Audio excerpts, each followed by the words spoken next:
the Ontario Rat 1 folder. Long time ago, I've had this knife for, I don't know, 2 years maybe. But I purchased an RTAC 2, which is made by Ontario, and I was happy with that blade as far as its edge retention and overall quality.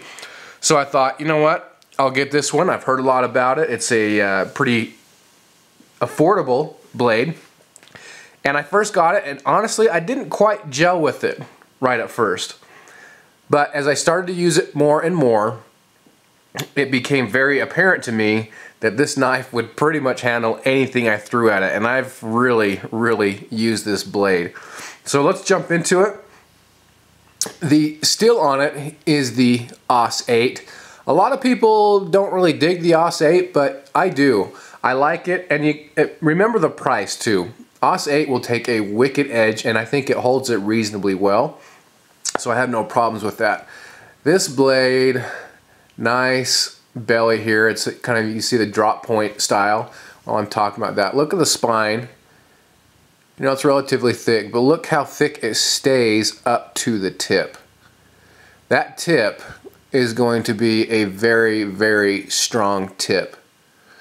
And I have tested that quite heavily. In fact, I use this as an ice pick. I'm going to roll in some footage right now, and I know a lot of people are going to cringe at this. And honestly, this isn't what I normally do, but in the spirit of testing this blade, I really wanted to give it a workout. And I did give it a workout. I have a little, what I call a midge fridge, and the freezer had froze over with a lot of ice, so I chipped it out with this blade. And afterwards, I sharpened it right back up, hair shaving sharp, you wouldn't have ever known. Now, you're looking at it, and the one thing I would ding the blade on, and I don't know, it's kind of a minor issue, is the black coating. Obviously you can see the black coating that they put on there. I'm not sure exactly what it is, but it's not very good. What this came from right here is actually, I had a bunch of cardboard that I needed to cut up and get rid of, and so this is the knife I used. So time and time again, using this to cut that big cardboard down, it just took this finish right off. You can kind of see up at the tip where the edge, of course, is where it's getting a lot of the work, where it's taken off a lot of that that black coating. But other than that, the blade itself is a very friendly, workable, hard-working blade, without question. Now, the overall length of this blade is 3.6 inches. So that might be kind of big for some, for an EDC knife. Personally, that's right in my sweet spot for EDC carry. I like anything from minimum 3 1/4 to 4 inches for EDC. I just like them a little bit bigger.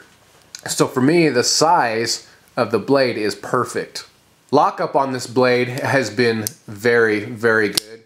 You can see it's the liner lock. You see where it's locking there.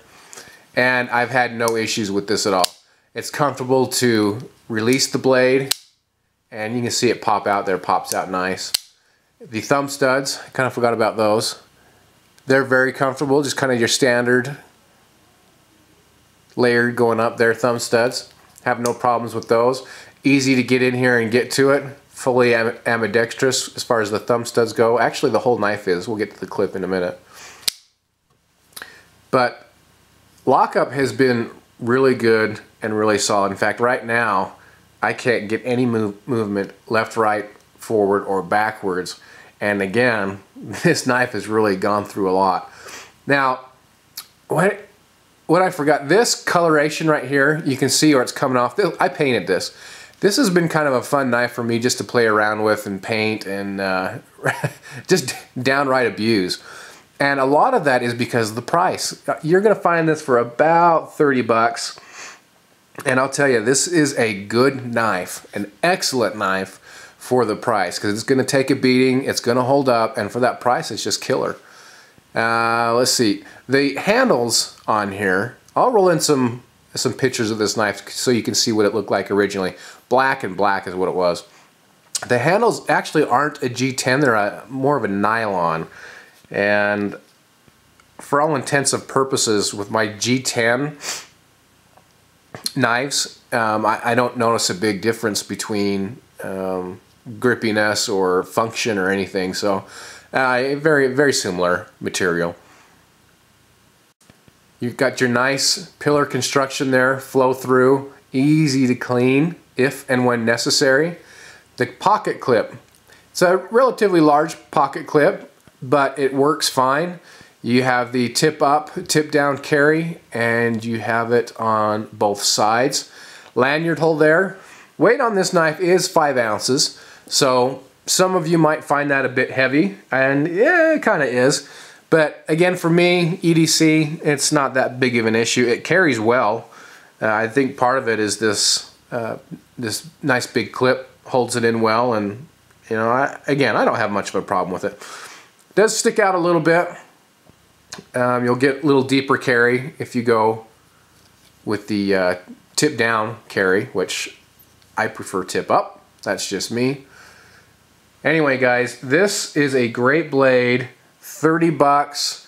I would, if I did it again, I would probably just get the satin and not even bother with this black coating on it because it sucks. Other than that, this is a great blade. 30 bucks. One of the really good value. You want your money to go far with a knife. This is certainly one of those knives. Keep this one short and sweet, guys.